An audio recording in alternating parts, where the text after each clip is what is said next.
নমস্কার সকল দর্শক বন্ধুদেরকে স্বাগত জানিয়ে শুরু করছি এই মুহূর্তের অনুষ্ঠান ব্রহ্মকমল। আবহাওয়া পরিবর্তন মানেই আমরা দেখতে পাই বিভিন্ন ধরনের শারীরিক রোগ আমাদের শরীরের দিকে হানা দেয় এবং সবথেকে যেটা গুরুত্বপূর্ণ বিষয়, এর আগেও আমরা এই অনুষ্ঠানে আলোচনা করেছি যে বিশেষ করে বর্ষাকালের পর থেকে মানে বর্ষাকাল এবং শীতকাল এই সময়টাতে কিন্তু বিভিন্ন ধরনের রোগ, বিশেষ করে আর্থ্রাইটিসের মতো জটিল ক্রনিক রোগ কিন্তু আমরা দেখতে পাচ্ছি বৃদ্ধি পাচ্ছে। অতএব বুঝতেই পারছেন, আরও একবার সতর্কতা সচেতনতার জন্য আমরা অবশ্যই আর্থ্রাইটিস সহ নানান ব্যাধি সংক্রান্ত বিষয়ে আপনাদেরকে সতর্ক করব। এই অনুষ্ঠানে আমার সঙ্গে যিনি রয়েছেন বিশিষ্ট অতিথি, তাকে স্বাগত জানিয়ে নেব। সঙ্গে রয়েছেন বিশিষ্ট আয়ুর্বেদ চিকিৎসক ডক্টর হেমন্ত কুমার পণ্ডিত। অনেক অনেক স্বাগত স্যারকে। নমস্কার স্যার, আজকে আমরা আরও একবার অবশ্যই আলোচনা করছি আর্থ্রাইটিস সহ বিভিন্ন ব্যাধি সংক্রান্ত বিষয়ে। অবশ্যই আমরা বিভিন্ন ডিজিজে যাব, কিন্তু আমরা একেবারে যদি আর্থ্রাইটিস দিয়ে শুরু করি, কারণ আমি শুরুতেই বললাম আবহাওয়া পরিবর্তনের সঙ্গে সঙ্গে আর্থ্রাইটিস সহ বিভিন্ন ধরনের ব্যাধি বৃদ্ধি পায়। সঠিক প্রশ্ন করছেন। প্রথম কথা, আর্থ্রাইটিস হলো দুটো শব্দের সমাহার, মানে দুটো শব্দের যোগ আর কি, আর্থা এবং আইটিস। আর্থা মানে বোনস আর আইটিস মানে ইনফ্লামেশন, মানে বোনস বা বোনের জয়েন্টস যেখানে থাকে সেখানে ইনফ্লামেশন হয়। ইনফ্লামেশনের অনেকগুলো কারণ থাকে। কেন হচ্ছে? প্রথম কথা, আমরা চলতে চলতে যখন বাইরের কিছু জিনিস থেকে যানবাহন বা কোথাও থেকে আঘাতপ্রাপ্ত হয়, যে কোনো জায়গায় লাগছে, হয়তো হাঁটুতে লাগলো, কোমরে লাগলো, বিভিন্নভাবে। আরেকটা হচ্ছে যেটা আমরা নিজেরাই আপ্যায়ন করছি, সেটা কীভাবে হচ্ছে? সেটা খাবারের মধ্যে দিয়ে বিভিন্ন রকম কেমিক্যালস ঢুকছে। তার মধ্যে সবচেয়ে যেটা মারাত্মক হচ্ছে বেশি এক্সেসিভ সল্ট, বিভিন্ন রকম কেমিক্যালস মানে আজিনামোটো এবং বিভিন্ন রকম আছে। এগুলো কি হচ্ছে? যেটা এক্সেস, যেটা কাজে লাগছে না, সেটা গিয়ে আমাদের বোনস জয়েন্টসে গিয়ে ডিপোজিশন হচ্ছে। ডিপোজিশনের পর প্রথমে একটা টেন্ডার হচ্ছে, এটা শক্ত ভাব হচ্ছে, তারপরে রেডিশ হচ্ছে, তারপরে আলটিমেট পেন হচ্ছে। এই হলো আর্থ্রাইটিসের প্রধান ব্যাপার হচ্ছে। আর আমাদের ব্রহ্মকমলে কী করি আমরা আমাদের এখানে গ্রুপ অফ ডক্টরস আছে, সবাই বিভিন্ন ইউনিভার্সিটি থেকে পাশ করা একটা ডাক্তারের মণ্ডলী, এবং সঙ্গে আমাদের এক্সপার্ট থেরাপিস্ট। মানে থেরাপি কী করে? পঞ্চকর্ম থেরাপি। পঞ্চকর্ম একটা বিশেষ কর্ম, এটা আমাদের বহু প্রাচীনকাল থেকেই চলে আসছে আয়ুর্বেদে। সেই থেরাপির একটা অত্যাধুনিক ইউনিট আমাদের এখানে আছে বিরাটিতে, আমাদের যে মূল ব্রাঞ্চ। আমরা যখন যে কোনো পেশেন্ট এলে তাকে প্রথমে দেখি, তার কি রোগ হচ্ছে সেটা দেখে নেই। কিছু কিছু আমাদের এই একই ছাতার তলায় আমাদের ব্লাড, এক্স রে, আলট্রাসোনোগ্রাফি সব কিছুই আছে আমাদের যে সেন্টারে আর কি। ডাক্তারের তত্ত্বাবধানে এবং ডাক্তারের অ্যাডভাইস মতো এখানে প্রথম কথা কিছু ইনভেস্টিগেশন করা হয়। আর্থ্রাইটিসের ক্ষেত্রে অনেক সময় আরএ ফ্যাক্টর পজিটিভ হয়, ইউরিক অ্যাসিড বেশি থাকে, আরও অনেক প্যারামিটার্স আছে ব্লাডে, সেগুলো থাকে। আর আমরা সেই অনুযায়ী প্রেসক্রিপশান করি। রিপোর্ট আসার পর আমরা মেডিসিন দিই, তার সঙ্গে পঞ্চকর্ম প্রয়োজন মতো আমরা অ্যাডভাইস করি। এবং কেউ যদি মেডিসিন এবং পঞ্চকর্ম ঠিকঠাক নেন, তাহলে আমাদের 80 থেকে 90% রোগ থেকে মুক্তি পাবে, এবং কোনো কোনো ক্ষেত্রে 100% হয়।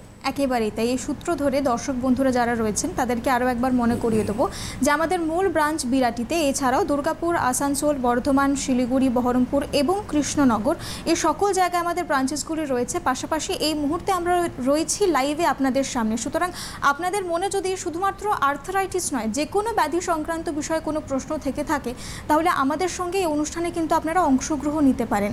এবং সেই জায়গা থেকে যে কোনো ধরনের প্রশ্ন যদি আপনাদের মনে বাসা বেঁধে থাকে যে কিভাবে সুস্থ থাকবেন, ভালো থাকবেন, এই প্রসঙ্গেও কিন্তু যে কোনো পরামর্শ দেওয়ার জন্য একদিকে যেরকম হেল্পলাইন নাম্বার রয়েছে, আমাদের সেন্টার্স রয়েছে, আবার অন্যদিকে আমাদের এই অনুষ্ঠানে আমরা কিন্তু সরাসরি রয়েছি আপনাদের সঙ্গে। আমাদের স্ক্রিনে দেওয়া নাম্বারে আমাদের সঙ্গে অবশ্যই যোগাযোগ করতে পারেন। স্যার, আমরা এর আগে আর্থ্রাইটিস সংক্রান্ত বিষয়ে আলোচনা করতে গিয়ে আমাদের যে 3টি প্রধান দশা রয়েছে সেই দশা সংক্রান্ত বিষয়ে আলোচনা করেছি, কিন্তু এই দশা কি আমাদের ওভারঅল যে ওয়েলবিং, ওভারঅল যে সুস্থ থাকা, এটাতে কি সাহায্য করে? সম্পূর্ণই কাজে লাগে। আমাদের আয়ুর্বেদের মূল থিওরি বায়ুপিত্ত কফ, তিনটের কোনো একটা বৈষম্য ঘটলে রোগ আমাদের অ্যাটাক করছে আমাদের। আর বর্ষাকালে কী হয়? বর্ষাকালে প্রথম কথা ওয়েদার একটা স্যাঁতস্যাঁতে ভিজা ভিজা ভাব থাকে। এখানে এই সময় ব্যাকটেরিয়া, ভাইরাস, ফাঙ্গাস বিভিন্ন রকমগুলো প্রাদুর্ভাব হয় এবং তারা দ্রুত বংশবৃদ্ধি করে এই সময়টা আর কি। এই জন্য আমরা যখনই কোনো বর্ষাকালে বেরোবো বা ভিজে আসবো, তখন সঙ্গে সঙ্গে আমাদের উচিত জামা প্যান্ট চেঞ্জ করে শুকনো জামা প্যান্ট পরা, এবং যাতে যে জায়গাগুলো আমাদের বগলের নিচ, কুচকি, অনেকগুলো জায়গা থেকে ঢাকা থাকে, সেই জায়গাগুলোতে ফাঙ্গাসগুলো ইনফেকশান বেশি হয়। Anti fungal powder, anti bacterial powder আছে, সেগুলো ভালো করে ধুয়ে লাগানো উচিত, জায়গা পরিষ্কার করে শুকিয়ে। আর দ্বিতীয় কথা, তারপরে যদি কোনো ইনফেকশন বা কিছু হয়, আমাদের অনেক রকম মেডিসিন আছে আয়ুর্বেদে। একেবারে এতেই আমরা অবশ্যই আলোচনায় ফিরবো, কিন্তু তার আগে একজন দর্শক বন্ধু রয়েছেন, কথা বলে নেবো। হ্যালো, নমস্কার, কে বলছেন, কোথা থেকে বলছেন? হ্যালো, আমি সাউথ 24 পরগনা থেকে বলছি, প্রার্থনা পাত্র। বলুন। আমার মাঝে হাঁটুর ব্যথা হয়, এর জন্য কি কিছু? দুটো হাঁটুতে না একটা হাঁটুতে? না, দুটো হাঁটুতে, হাঁটুর পেটিতে হাঁটুর নিচে যে পেটি আছে, পেটিতে মাঝে ব্যথা। আপনার বয়স কত? 39। ওজন কত শরীরের? 60।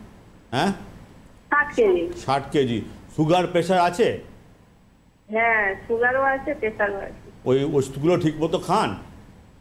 হ্যাঁ, প্রেশারের ওষুধ খাই, সুগারের ওষুধ খাই। কতদিন ধরে সুগার? সুগার এই 2 বছর, প্রেশারও 2 বছর। সুগার ধরা পড়তে প্রেশার ধরা পড়ে।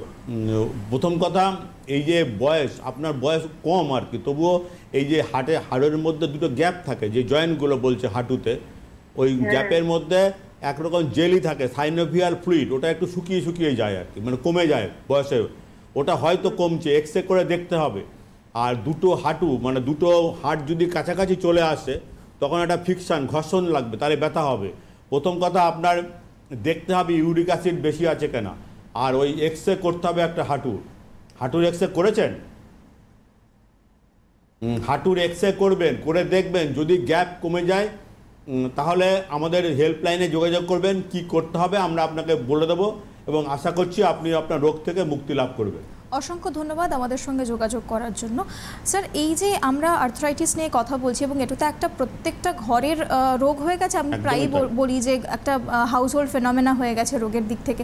সেই জায়গা থেকে এর সঙ্গে সম্পর্কিত আরও একটি রোগ নিয়ে আমরা প্রায়শই আলোচনা করি, সেটা হচ্ছে সোরিয়াসিস। এবং বর্ষাকালে বিশেষ করে যে ধরনের ফাঙ্গাল এবং ব্যাকটেরিয়াল ইনফেকশনগুলো বৃদ্ধি পায়, তার মধ্যে স্কিনের ইনফেকশন কিন্তু মারাত্মকভাবে বৃদ্ধি পায় তার সঙ্গে সঙ্গে। সুতরাং সেই বিষয়ে আমরা যাব, তবে সোরিয়াসিস এবং আর্থ্রাইটিস এই দুটোর যে সম্পর্ক, সেটা নিয়ে যদি একটু আলোচনা করা। একদমই তাই। সোরিয়াসিস হলো প্রথম কথা একটা স্কিনের রোগ, শুরু হয় মাথা থেকে বেশিরভাগ ক্ষেত্রে আর কি, দিয়ে সারা দেহে এটা ছড়ায়। কীরকম হয়, এটা প্রথম গোল গোল আঁশের মতো হয়, মানে ওকে স্কেল বলে ইংরেজিতে।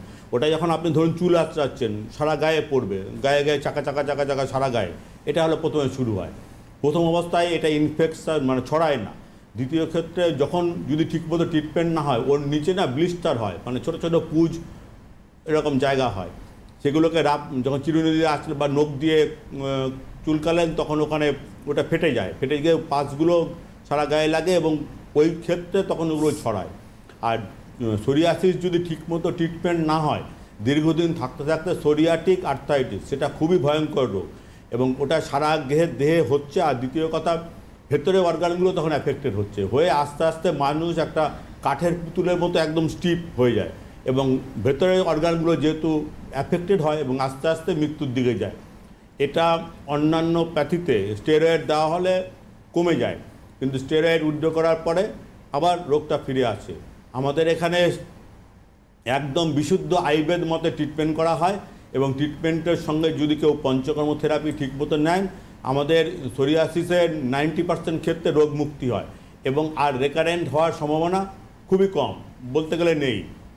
একেবারেই, মানে এই যে আমরা রোগ সংক্রান্ত বিষয়ে কথা বলছি, আয়ুর্বেদার ক্ষেত্রে আমার মনে হয় এই কথাটা খুবই প্রাসঙ্গিক এবং খুব গুরুত্বপূর্ণ, যেটা দর্শক বন্ধুদের উদ্দেশ্যে আমরা বারংবার বলে থাকি। যে এখন যে আমি শুরুতেই যেটা বললাম, যে একটা আবহাওয়া পরিবর্তন হচ্ছে স্যার, সেই জায়গা থেকে একটা রোগ থেকে উঠতে না উঠতেই কিন্তু মানুষ আরেকটা রোগে পড়ছেন। সুতরাং সেই যে এক ধরনের ওষুধ খাচ্ছেন, আবার অন্য ধরনের ওষুধ খাচ্ছেন, প্লাস তার সঙ্গে স্টেরয়েড, অ্যান্টিবায়োটিক ইত্যাদি, এই সব কিছু করতেই কিন্তু মানুষ অনেক বেশি দুর্বল হয়ে যাচ্ছেন। এবং এই প্রসঙ্গে আমরা ফিরবো, কিন্তু তার আগে আরও একজন দর্শক বন্ধু রয়েছেন, কথা বলে নেব। হ্যালো, নমস্কার, কে বলছেন, কোথা থেকে বলছেন?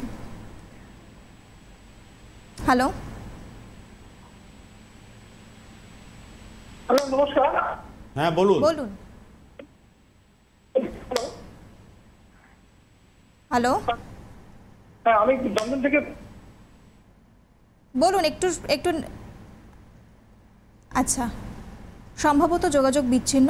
দর্শক বন্ধু যিনি ফোন করেছিলেন আপনাকে অবশ্যই বলবো যে আমাদের যদি সরাসরি যোগাযোগ করতে কোনো সমস্যা হয় আমাদের অবশ্যই হেল্পলাইন নাম্বারে যোগাযোগ করতে পারেন। পাশাপাশি আমাদের ব্রাঞ্চেসগুলি তো অবশ্যই রয়েছে যেখানে সরাসরি এসে আমাদের সঙ্গে যোগাযোগ করতে পারেন। স্যার, আমরা আলোচনা করছিলাম যে বিষয়টা নিয়ে যে বিভিন্ন ধরনের মানুষ কিন্তু বিভিন্ন ধরনের মেডিসিন খান এবং সেই জায়গা থেকে অনেক দুর্বল হয়ে যাওয়ার একটা প্রবণতা থাকে, কারণ বিভিন্ন ধরনের অ্যান্টিবায়োটিক বলুন, স্টেরয়েড বলুন, একটা রোগ থেকে উঠতে না উঠতে আরেকটা রোগে আবার পড়ে যাওয়া, সেই জায়গা থেকে কন্টিনিউয়াসলি একটা মেডিকেশনের মধ্যে থাকা। এবং এখন আমরা সবাই জানি যে ভীষণভাবে আমরা কেমিক্যালের জগতে বাস করছি, আধুনিকতার যুগে বাস করছি, সেই জায়গা থেকে যতটা ন্যাচারাল থাকা যায়, এই যে ন্যাচারাল হার্বস নিয়ে আমরা কথা বলি আয়ুর্বেদার ক্ষেত্রে, বিভিন্ন ধরনের ইনগ্রেডিয়েন্টস রয়েছে, আইটেমস, মানে একেবারে কিন্তু আমাদের ঘরের মধ্যেও সেগুলো রয়েছে। আমরা বহু ক্ষেত্রে কিন্তু আলোচনা করেছি আদা বা হলুদ, এই সকল জিনিসগুলো কিন্তু আমাদের কাছে ভীষণ কমন, ভীষণ সাধারণভাবে আমরা পেয়ে যেতে পারবো। সুতরাং যতটা সম্ভব আমরা ভালো থাকতে চাই সেটা কিন্তু আমাদের ঘরের মধ্যেই রয়েছে, শুধুমাত্র বোধহয় অপেক্ষা ওই পরামর্শটুকু। সেই জায়গা থেকে আরও একটা প্রশ্ন অবশ্যই রাখবো যে এই বর্ষার সিজনে বিশেষ করে বা এই শীতকাল যখন পড়ছে, যখন এই সিজন ট্রানজিশন হচ্ছে, সেই সময় বিভিন্ন ধরনের রোগের মধ্যে আর কি কি রোগ বিশেষ করে কমনলি দেখা যায়? স্কিনের তো সব রকম রোগই হয় স্কিনের, বর্তমানে অ্যান্টিফাঙ্গাল যেগুলো হয় আর কি, স্কিনের যে জায়গাগুলো নিয়মিত ঢাকা থাকে সেখানে ইনফেকশন হবে। আর দ্বিতীয় কথা, তার সঙ্গে আর্থ্রাইটিস হচ্ছে। আর্থ্রাইটিসের ক্ষেত্রে এই যে স্যাঁতস্যাঁতে ওয়েদার, এই বর্ষাকাল এবং শীতকাল, তার সঙ্গে হাঁপানি মানে COPD, chronic obstructive pulmonary disease, মানে যাদের হাঁপানি হয়, এটাও বর্ষাকাল এবং শীতকাল এদের বাড়ে আর কি। সুতরাং প্রথমেই দেখতে হবে, এবং পেটেরও অনেক কিছু ব্যাপার, ডায়রিয়া, ডিসেন্ট্রি এগুলো হচ্ছে। কারণ কি, আমরা বাইরে যখন বেরোচ্ছি, চায়ের দোকানে চা খাচ্ছি, মিষ্টির দোকানে, সেই কন্টেনার পরিষ্কার করা হচ্ছে না, এবং ওই জন্য হচ্ছে আর কি। আমাদের বর্ষাকালে চেষ্টা করতে হবে সহজপাচ্য খাবার, যেগুলো সহজে হজম হবে। আর আমি সবসময় বলে থাকি যে যদি অ্যানিম্যাল প্রোটিন খান, দরকারও আছে অনেক সময়, সেগুলো দিনের বেলা চেষ্টা করবেন খাবার, মানে মাছ, মাংস, ডিম দিনের বেলা। সন্ধ্যের পর থেকে ক্রমশ আস্তে আস্তে হালকা খাবার হবে, এবং রাত্রিবেলা বেশিরভাগ ক্ষেত্রে আপনি যদি ভাত বা রুটি যাই খান, সঙ্গে ভেজিটেবলস বেশি করে খাবেন, স্যালাড খাবেন, এগুলো খাবেন। চেষ্টা করবেন মাছ, মাংস রাতে একটু কম খেতে। আর দ্বিতীয় কথা, বাইরে থেকে যখনই আসবেন, মানে হাইজিনটা খুব জরুরি। এখন মানে সকালে স্নান করে বেরোচ্ছেন, সারাদিন কাজকর্ম করে যখন রাতে আসছেন, চেষ্টা করবেন ডেটল জল দিয়ে স্নান করার। মানে আপনি এক বালতি জলের মধ্যে এক ঢাকনা ডেটল দিলেন, বা যে কোনো অ্যান্টিফাঙ্গাল বা অ্যান্টিব্যাকটেরিয়াল প্রোডাক্ট দেওয়া যেতেই পারে অবশ্যই। এবং সব থেকে যেটা, এই যে হাইজিনের প্রসঙ্গে একটা কথা না উল্লেখ করে পাচ্ছি না, তার কারণ হচ্ছে এর আগে বহু ক্ষেত্রে কিন্তু আমরা বলেছি যে সতর্কতা, সচেতনতার অভাব অবশ্যই রয়েছে। কারণ একটা খুব প্রাসঙ্গিক জিনিস, আমি জানি না যে কত মানুষ বা কতজন মানুষ বিষয়টাকে এতটা অবজার্ভ করেছেন, কিন্তু আমরা এত ইন্টারাক্ট করি বিভিন্ন মানুষের সঙ্গে, আপনারাও ক্লিনিক্যালি প্র্যাকটিস করেন। দেখুন, কোভিডকালে কিন্তু মানুষ অনেক বেশি সতর্ক হয়েছিলেন, সচেতন হয়েছিলেন। এই যে হাইজিনের প্রসঙ্গটা, একটা সময় বহু মানুষ কিন্তু জানতেনই না যে স্যানিটাইজারটা কিভাবে ব্যবহার করে, কিন্তু যখন সেই সচেতনতা বাড়লো এবং প্রয়োজন মানুষ বুঝতে পারলেন, তখন কিন্তু স্যানিটাইজারের একটা শর্টেজ কিন্তু আমরা দেখতে পেয়েছি। এবং এখন বোধহয় সেইটা আবার আমাদেরকে যে কোনো রোগের ক্ষেত্রে হাইজিন মেনটেন করতে গেলে সেই বিষয়টাতে কিন্তু সতর্ক হতে হবে। অবশ্যই আমরা বিষয়ে ফিরব, কিন্তু তার আগে আরও একজন দর্শক বন্ধু রয়েছেন, কথা বলে নেব। হ্যালো, নমস্কার, কে বলছেন, কোথা থেকে বলছেন? হ্যালো। হ্যাঁ, নমস্কার, বলুন। আমি ডাক্তারবাবুর সঙ্গে একটু কথা বলতে চাই আমার ছেলের সম্বন্ধে। হ্যাঁ, বলুন। হ্যাঁ হ্যাঁ, নমস্কার।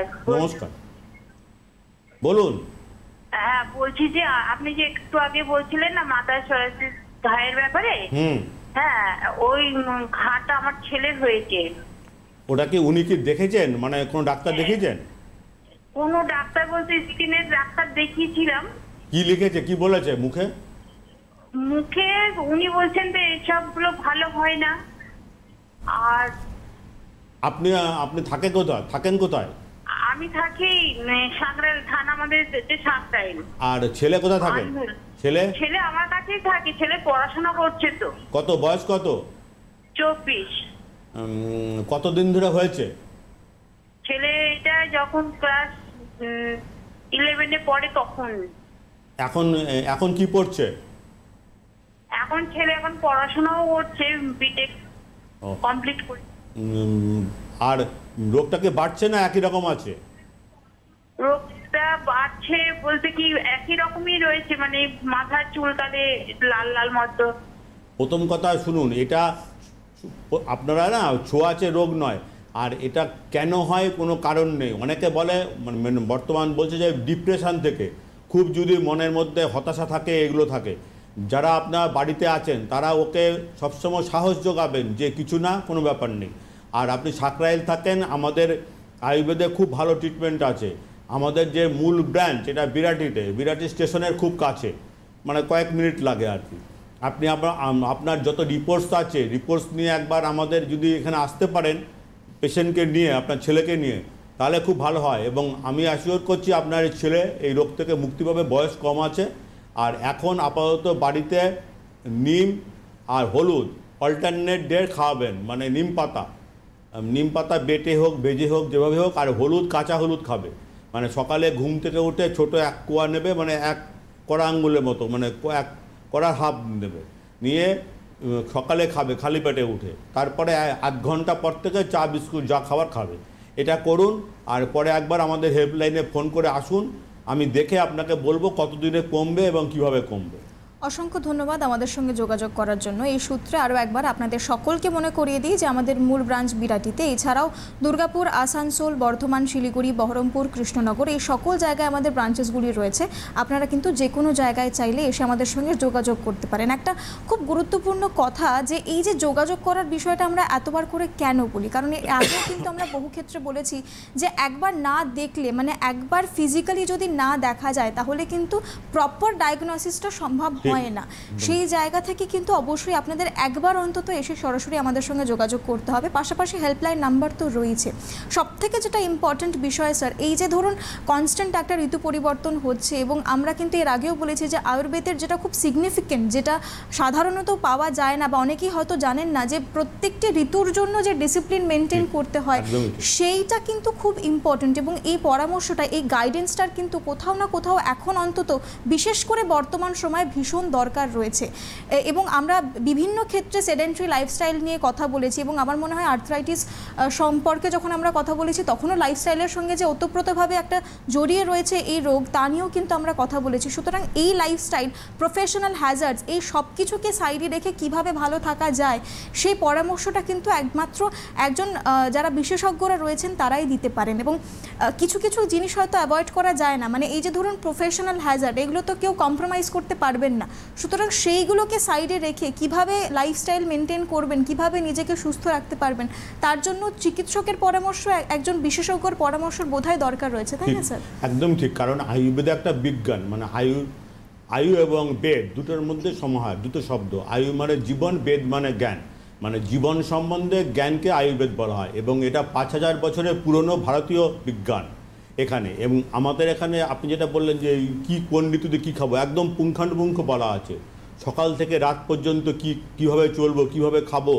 আমাদের আয়ুর্বেদের অধিক রাত্রি জাগরণ একদম নিষিদ্ধ আয়ুর্বেদে আছে, কিন্তু আমরা এখন ফাস্ট লাইফ লিড করছি, এতই দৌড়চ্ছি, সময় পাচ্ছি না। তবুও আমাদের কিছুটা ওয়াকিং করতে হবে, কিছুটা শারীরিক পরিশ্রম করতে হবে। আমি বিভিন্ন চ্যানেল বিভিন্নভাবে বলেছি যে পৃথিবীতে যারা দেখবেন রিক্সা চালায় বা খুব পরিশ্রম করে, তাদের কখনো সুগার হয় না। পৃথিবীতে এমন কোনো রিক্সা, যারা প্যাডেল রিক্সা চালায়, তাদের সুগার নেই একদম। সুতরাং সারা 24 ঘন্টার মধ্যে আপনারা অ্যাটলিস্ট 8 ঘন্টা সময় রাখবেন। যারা অফিসে কাজ করেন, সকালে মানে অনেক সকালে বেরোতে হয়, তারা দুপুরবেলা যখন টিফিন করবেন, 8 ঘন্টার টিফিন, 15 মিনিট খাবেন, 15 মিনিট হাঁটবেন, মানে আপনার ফ্লোরেই হাঁটবেন যেখানে চাকরি করেন। এটা করতে হবে। সারাদিনের 8 ঘন্টা নিজের জন্য ব্যয় করতে হবে। আর যারা বাড়িতে থাকেন, দেরি করে বেরোন, সকালে হাঁটবেন, দ্রুত হাঁটবেন, যাতে ঘাম হয়। আমাদের এই যে সোয়েটিং হয়, এটার মধ্যে তো দূষিত পদার্থ বের হয়। আর পঞ্চকর্মের একটা পার্ট, মানে ঘাম, মানে আমাদের শরীরে যে দূষিত পদার্থ হয়, সেটা পঞ্চকর্মের মধ্যে দিয়ে বাইরে বের করে। তিনটেভাবে দূষিত পদার্থ বেরোয়। একটা স্টুলের মধ্যে দিয়ে, একটা ইউরিন, একটা সোয়েট, ঘাম। এটা হলো আমাদের মূল থিওরি। আর আমরা এখানে একদম বিশুদ্ধ মতে, ব্রহ্মকমল যে আমাদের সংস্থা, সেখানে আয়ুর্বেদিক ট্রিটমেন্ট করে থাকি। এবং শুধু আর্থ্রাইটিস নয়, সোরিয়াসিস এবং তাসহ বিভিন্ন রকম জটিল রোগ সবারই ট্রিটমেন্ট হয়, এবং খুব ভালো ট্রিটমেন্ট হয়, এবং সাফল্যের হার আমাদের 80 থেকে 90%। একেবারেই। এবং সব থেকে যেটা অনেকেই জানেন না যে বিষয়টি, যে এই ক্ষেত্রেও কিন্তু একটা ফলো আপের দরকার পড়ে। এই যে আমরা বারংবার বলছি যে এসে আমাদের সঙ্গে যোগাযোগ করুন, মানে ধরুন কতটা প্রোগ্রেস হচ্ছে সেইটাও বোধহয় মেনটেন করা, মনিটর করাটা খুব দরকার। অবশ্যই একেবারে। এবং সব থেকে যেটা আমার মনে হয় সিগনিফিকেন্ট, এবং এর আগেও আমরা যে বিষয়টা নিয়ে আলোচনা করেছি, যে এই যে স্কিন রিলেটেড সমস্যা নিয়ে আমরা আলোচনা করছিলাম, বিভিন্ন মানুষের ক্ষেত্রে অনেক যে হার্বস রয়েছে, যেমন নিম অনেকের ক্ষেত্রে কিন্তু স্যুট করে না, অনেকের ক্ষেত্রে মুলতানি মাটি স্যুট করে না। সুতরাং সেইটা কিন্তু একমাত্র কথা বললে, হিস্ট্রি নিলে তবেই মানুষ জানতে পারবেন, মানে তবেই ডাক্তাররাও জানতে পারবেন, পাশাপাশি আপনাদেরকেও সতর্ক করতে পারবেন। কথা বলতে বলতে আরও একজন দর্শক বন্ধু রয়েছেন, কথা বলে নেব। হ্যালো, নমস্কার, কে বলছেন, কোথা থেকে বলছেন? হ্যালো হ্যালো, নমস্কার, বলুন। আমি বাঁকড়াহাট থেকে বলছি। বলুন। কুসুমিকা ভট্টাচার্য। বলুন। আমি আমার হাজবেন্ডের সম্বন্ধে জানতে চাই। হ্যাঁ বলুন। হ্যাঁ, আমার স্বামী দুবার স্ট্রোক হয়েছে। হ্যাঁ হ্যাঁ, ওনার মানে বাঁ দিকের পোর্শনটা অসুবিধা। আর ওনার বয়স কত? হাঁটাচলা করতে পারে, হুম। কিছু ধরতে হয় বা কোনো সময় এমনিও যেতে পারে। বয়স কত ওনার? 61 বছর। আর কবে হয়েছে অ্যাটাক? এটা আপনার 10 বছর আগে। এখন এই নর্মাল চলাফেরা করতে পারেন? নর্মাল যান, কিন্তু কোনো সময় আবার ধরতেও হয়। কি কাজ করেন উনি এখন? উনি মেডিকেল রিপ্রেজেন্টেটিভ ছিলেন, কিন্তু এখন আর পারেন না। আর sugar pressure? Pressure, high pressure. না, প্রেশার নিয়ন্ত্রণ, এই যে অ্যাটাক হয়েছে তখন নিশ্চয়ই বেড়ে গেছিল প্রেশার। হ্যাঁ হ্যাঁ হ্যাঁ। ওজন কত এখন? এখন ওজন কত? 65। সিটি স্ক্যান করা হয়েছে? হ্যাঁ। এমআরআই বা এসব? কি বলেছে আপনি যাকে দেখিয়েছেন ডাক্তারবাবু, তিনি কি বলেছেন? উনি বলেছেন কোনো অসুবিধা নেই, ওষুধগুলো খেয়ে যেতে বলেছে। ওষুধ খাক, কিছু না, ফ্রি হ্যান্ড এক্সারসাইজ আপনারা শিখে নেবেন। ধরুন আমাদের যে পঞ্চকর্ম হচ্ছে তাতেও খুব ভালো রেজাল্ট হয়। আমাদের প্রথম কথাই এখানে এসে নিতে হবে, পঞ্চকর্ম বাড়িতে গিয়ে হয় না। প্রথম কথা কিছু এক্সারসাইজ এগুলো দেখিয়ে দিতে হবে। ধরুন যেদিকটা প্যাল অলস মানে অসার হচ্ছে সেখানে কিছু ব্যায়াম আছে, ওগুলো আপনি যে থেরাপিস্ট আছে তার কাছ থেকে দেখে নেবেন, নিজেই চেষ্টা করবেন ওনাকে করতে, তাহলে কিছুটা সাশ্রয় হবে। এবং নিজেকে এনকারেজ করতে হবে। যারা আপনার বাড়িতে থাকেন তারাও ওনাকে বলবেন যে না এইভাবে চলুক, একটু হাঁটবে, একটু সঙ্গে থাকবেন, দেখবেন অনেকটাই ইমপ্রুভ হবে। এবং আমাদের কিছু মেডিসিন আছে যেগুলো খুব কাজ এফেক্টিভ এক্ষেত্রে আর কি। সেই মেডিসিনগুলো আমরা না দেখে দিতে পারবো না। যদি কখনো পেশেন্টকে নিয়ে এবং যত রিপোর্টস আছে সব রিপোর্টস নিয়ে আসবেন, তাহলে আমি রিপোর্টস দেখে আপনাকে বলতে পারবো কোন বিশেষ মেডিসিন কাজ করবে, এবং সেটা দিলে আশা করছি অনেকটাই ভালো থাকবেন উনি। অসংখ্য ধন্যবাদ আমাদের সঙ্গে যোগাযোগ করার জন্য। স্যার, এই যে ধরুন আয়ুর্বেদের ক্ষেত্রে মেডিকেশনগুলো যেগুলো দেওয়া হয় বা পঞ্চকর্ম, এগুলো কি সিভিয়ারিটির ওপর দেওয়া হয়? যে সিভিয়ারিটি আবার ম্যান টু ম্যান ভ্যারি করে বিভিন্ন রকম, যেটা প্রত্যেকের ক্ষেত্রে আলাদা আলাদা আর কি। আর দ্বিতীয় কথা, আমাদের এখানে ডায়েট মানে খাবারটাও খুব গুরুত্বপূর্ণ। এই আর্থ্রাইটিসের ক্ষেত্রে, যাদের প্রেশার থেকে সুগার, প্রত্যেকের ক্ষেত্রে ডায়েটটা ভীষণ গুরুত্বপূর্ণ। যাদের ব্যথা বাড়ে আর্থ্রাইটিস, এখানে মানে যেগুলো জলে দিলে স্লিপারি হয়, পিচ্ছিল খাবার, কুমড়ো, পুঁই শাক, ভেন্ডি, এগুলো একদম বাদ দেওয়া হবে। আর যাদের সুগার বেশি থাকে সেগুলো সুগারের যে ডায়েটগুলো সেগুলো মানতে হবে। গ্রিন ভেজিটেবলস বেশি করে খেতে হবে। আবার যাদের প্রেশার থাকে তাদের লবণ রেস্ট্রিক্টেড, মানে লবণ একদম বাদ না, রেস্ট্রিকশান, মানে এক্সট্রা লবণ খাবেন না। বাইরের খাবার অ্যাভয়েড করবেন, যেগুলো বেশি সল্টেড খাবার এগুলো অ্যাভয়েড করবেন। আর ওয়াকিং করতে হবে, শারীরিক পরিশ্রম খুবই জরুরি, মানে গুরুত্বপূর্ণ, মানে সবার ক্ষেত্রেই, প্রত্যেকটা মানুষের ক্ষেত্রে, ছোট বড় সবারই। সেটা সবসময় চেষ্টা করতে হবে শারীরিক পরিশ্রম করা। কিছু না করলে হাঁটবেন, ওয়াকিং করবেন, বাড়িতে করবেন, রাস্তায় করবেন। চেষ্টা করতে হবে সকালের দিকে, তখন আবহাওয়াটা একটুখানি ভালো থাকে, পরিবেশ মানে গ্রিন থাকে, সবুজ গাছপালা। আর যদি দুপুরবেলা রোদের মধ্যে দিয়ে হাঁটছেন সেখানে খুব একটা উপকার হবে না। এগুলো চেষ্টা করতে হবে, তাহলেই ভালো থাকবে। একদম, মানে এই সূত্র ধরে একটা বিষয় অবশ্যই ভীষণভাবে উল্লেখযোগ্য, যে এখন বিভিন্ন মানুষ কিন্তু এই যে সূর্যের আলোর কথা বললেন, যে একটা সময় পর্যন্ত মানুষ কিন্তু মানে বিভিন্নভাবে ন্যাচারাল যে ফেনোমেনা, ন্যাচারাল যে এনভায়রনমেন্ট, এটাকে চেরিশ করতেন। এখন সেই জায়গাটা আর নেই। এখন বরং রোদে গেলে ট্যানিংয়ের ভয়ে মানুষ বিভিন্ন ধরনের প্রোডাক্ট ব্যবহার করেন, সেগুলোরও কিন্তু আবার অনেক ক্ষেত্রে সাইড এফেক্টস থাকতে পারে। সুতরাং সেই বিষয়টাতেও কিন্তু আপনাদেরকে সতর্ক হতে হবে। কথা বলতে বলতে আরও একজন দর্শক বন্ধু রয়েছেন, কথা বলে নেব। হ্যালো, নমস্কার, কে বলছেন, কোথা থেকে বলছেন? হাওড়া আন্দুল থেকে বলুন। ওই ছেলের সম্বন্ধে জানবে। হ্যাঁ বলুন। ওই ছেলের একটু স্কিনের প্রবলেম বলতে ওর ব্যাক সাইডটাতে না সেই একটু ফুসকুড়ি মানে এরকম হয়েছিল। স্কিনের ডাক্তারকে দেখিয়েছিলাম, তো উনি ক্রিম বা মলম ওই ওষুধ অনেক জাতীয় দিয়েছে, মানে পুরো প্লেন হয়ে গেছে, একটু খালি ডার্ক স্পট আছে, কিন্তু আবার দেখছি আবার ফিরে আসছে, আবার ফুসকুড়ি টাইপের হচ্ছে। ছেলের বয়স কত? 11। ওই এখন কি দিয়েছে মলম, এটা না দেখতে হবে। অনেক সময় স্টেরয়েড দিয়ে থাকলে স্টেরয়েড উইথড্র করলে আবার ফিরে আসে। আমাদের না স্কিনের ব্যাপারটা একটু দেখতে হবে। আপনি যদি সময় হয় একবার হেল্পলাইনে ফোন করে আসবেন, পুরনো সব প্রেসক্রিপশান নিয়ে আসবেন, কাগজপত্র যা আছে, ছেলেকেও সঙ্গে নিয়ে আসতে হবে। দেখে আমি বলতে পারবো কিভাবে কমবে। আর বর্তমানে ওই যেটা বলি, হলুদ, নিম, এগুলো অল্টারনেট ডে খাওয়াবেন। যদি ভিজে যায় একটু শোকাবেন, এগুলো মানে শুকনো থাকবে, এগুলো করবে। স্কুল থেকে হয়তো আসতে যেতে ভিজে গেল আর কি, এগুলো রাখবেন। আর পরে রিপোর্ট নিয়ে আসুন, আমি দেখে ভালো বলতে পারবো আপনাকে। অসংখ্য ধন্যবাদ আমাদের সঙ্গে যোগাযোগ করার জন্য। এই যে আয়ুর্বেদার ক্ষেত্রে স্যার, আমার এতগুলো অনুষ্ঠান, এতগুলো পর্ব এবং এত মানুষের সঙ্গে কথা পরিচিতি হওয়া, তাদের সমস্যা জানা এবং তাদেরকে সমাধান দেওয়া, এই সব কিছুর মধ্যে একটা জিনিস আমার ভীষণ আলাদা রকম লাগে, যে আমার মনে হয় আয়ুর্বেদার ক্ষেত্রে কোয়ালিটি অফ লাইফটা ভীষণ ইম্পর্টেন্ট। অবশ্যই এটা বলাও আছে। আগেকার দিনে মুনি ঋষিরা 5000 বছর আগের থেকে কি রোগ হবে সব কিছুর রোগেরই বলা আছে। কোয়ালিটি অফ লাইফ প্রত্যেকের মধ্যে। আর মেন্টাল মানে একটা হলো ফ্রিনেম, মানে মানসিক উৎকর্ষতা বৃদ্ধি, এটাও আয়ুর্বেদে বলা আছে। একদম, মানে মেন্টাল পিসটাও দরকার। বাড়ির লোককে তাকে সাহায্য করতে হবে যে কোনো রোগের ক্ষেত্রে। সবসময় তাকে একটা ভালোবাসার চোখে দেখতে হবে, তাহলেই দেখবেন যে মেডিসিনের থেকেও বেশি কাজ করবে ওইগুলো আর কি। একেবারেই তাই, মানে ভীষণ কম্প্যাশনেট হতে হবে আমাদের সবাইকে। মানে সাপোর্ট যদি করতে পারি, সবার আগে দরকার কিন্তু নিজেকে সাপোর্ট করা, তবেই আমরা ভালো থাকতে পারবো, সুস্থ থাকতে পারবো। স্যারকে জানাবো অসংখ্য ধন্যবাদ। দর্শক বন্ধুদের উদ্দেশ্য আজকের মতো অনুষ্ঠান এখানেই শেষ করছি। নমস্কার। নমস্কার।